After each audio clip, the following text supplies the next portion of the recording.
et de tout donner ou presque à ses salariés. Je vous emmène aux États-Unis à la rencontre de celui qu'on présente comme le PDG le plus généreux du monde. Il s'appelle Dan Price. Son objectif, un peu comme Robin des Bois, c'est de redistribuer le pactole aux employés. Est-ce qu'il faut croire à ce conte de fées? La réponse avec Frédéric Poussin.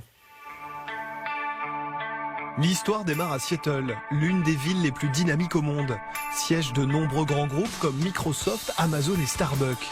Un lieu qui attire le business et les talents. Et en matière de talent, celui dont tout le monde parle ici depuis 6 mois, c'est un jeune homme de 31 ans, installé loin des gratte-ciel, dans ce modeste bâtiment.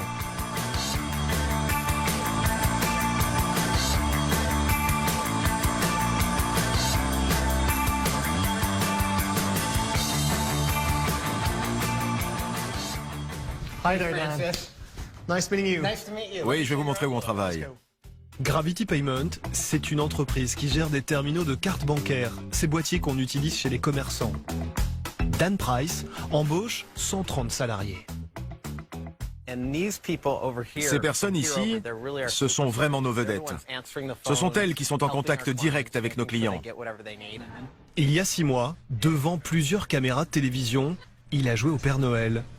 Je voulais vous annoncer aujourd'hui une chose importante. Je vais augmenter le salaire minimum au sein de l'entreprise. Chacun d'entre vous touchera donc au moins 65 000 € par an et je suis hyper content de vous l'annoncer.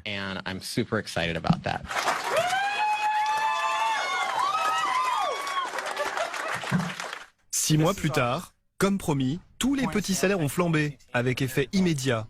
Dans cette pièce, les augmentations sur la feuille de paye ont concerné tout le monde. Dan Price a fait ce choix après avoir observé que ses employés tiraient la langue financièrement à la fin du mois. Il y avait une employée qui travaillait ici, elle n'arrivait même plus à se payer l'eau courante dans son appartement. Et moi, je gagnais 1 million d'euros par an. J'ai réalisé que dans mon entreprise, une femme que j'estime beaucoup, qui travaille très bien, ne gagnait pas assez d'argent pour avoir l'eau courante chez elle. Je savais qu'il y avait quand même un problème. Dan Price décide donc de diviser son salaire par 14. Désormais, avec 5 400 € tous les mois, fini les caprices de millionnaire. J'avais une assistante à la maison, disponible 24 heures sur 24. Elle faisait mes valises, elle préparait mon petit déjeuner. C'était un peu comme Batman et son fidèle majordome Alfred. C'était super cool.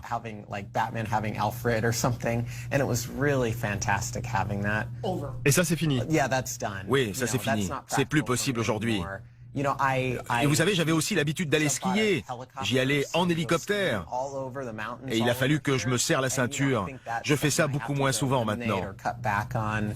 Terminé la vie de rêve, désormais tout l'argent sacrifié par Dan Price est reversé aux employés.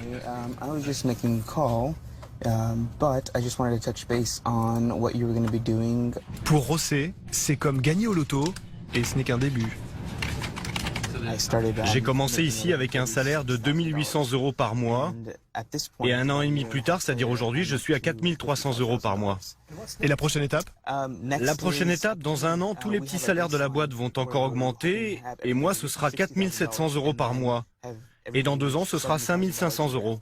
Dans 2 ans? Oui, dans 2 ans. Avec son augmentation, José s'est offert un rêve de gosse qui fait beaucoup de bruit dans les rues de son quartier.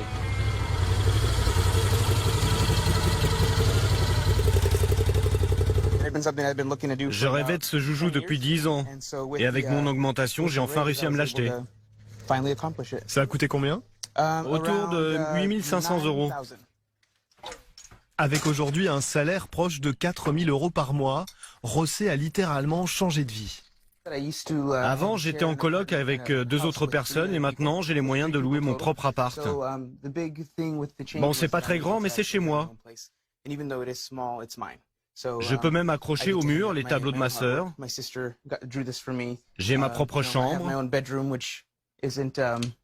C'est pas le grand luxe, mais je n'ai pas à partager mon placard. Le loyer avant c'était autour de 750 €, maintenant c'est 1 250 €. Ça a grimpé, mais je peux me le permettre. José est élogieux quand il parle de son employeur, et c'est loin d'être le seul. Dans les couloirs de l'entreprise, certains ont même trouvé un surnom pour Dan Price, Jésus. Retour chez Gravity Payment. Déjeuner de travail un peu particulier, comme il en existe ici tous les mois.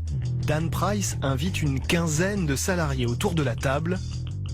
Le menu, sandwich, salade et sermon sur ce qu'est un bon PDG. Les apôtres prennent des notes, le patron parle, la séance est filmée en interne. Je pense qu'un truc important quand vous êtes PDG, c'est la transparence, c'est l'honnêteté, surtout quand les choses se compliquent. Et quand tu as besoin d'aide? Quand tu es face à une décision qui paraît controversée, le simple fait d'être honnête, ça fait partie du job pour un patron. Être honnête, prôner le dialogue permanent, redistribuer son salaire, Dan Price est devenu une icône des médias américains. Depuis plusieurs mois, sa tête est partout en une des magazines.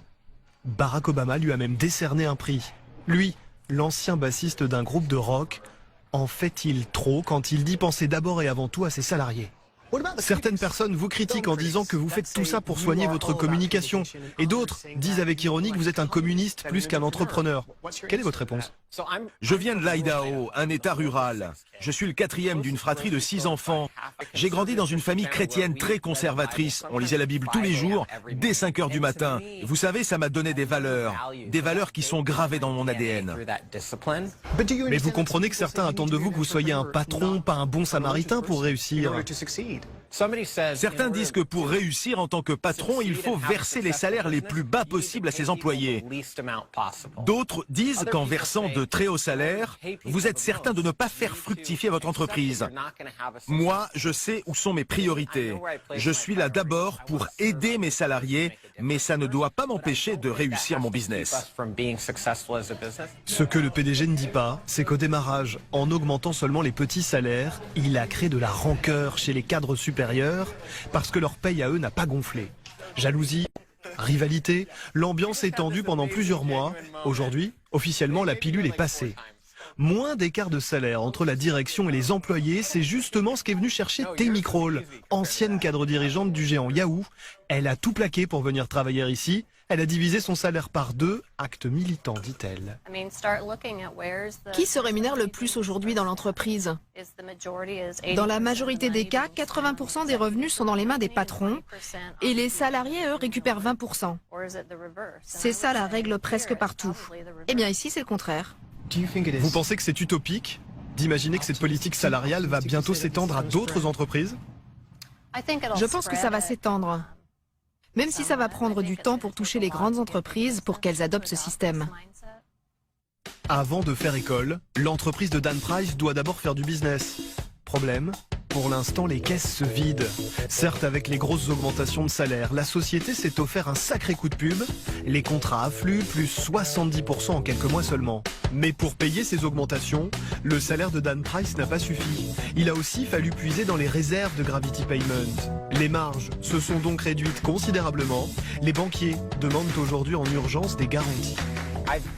J'ai liquidé tout ce que j'avais. J'ai hypothéqué ma maison, j'ai vendu mes actions et maintenant j'ai 3 millions d'euros provisionnés. Comme ça, si les choses ne se passent pas bien pour l'entreprise, on aura de quoi se retourner. Ça nous laisse le temps de voir venir.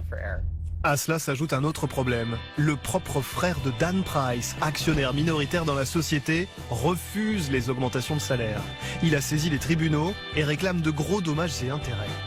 Hey Matthew. Salut Mathieu, comment ça va? Je suis passé te voir rapidement.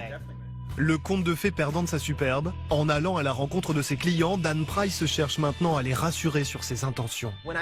Quand j'ai pris ma décision, j'avais 2 choix. Soit j'augmentais mes salariés, soit je baissais les prix pour mes clients. Si je n'avais pas augmenté mes salariés, Mathieu aurait pu bénéficier de 7 $ de réduction tous les mois. C'était une option. Mais j'ai préféré augmenter mes salariés. En échange, j'ai demandé à tout le monde dans l'entreprise de faire le maximum pour que le service rendu à nos clients soit irréprochable. Parce qu'au final, sans clients, je ne peux pas payer mes salariés.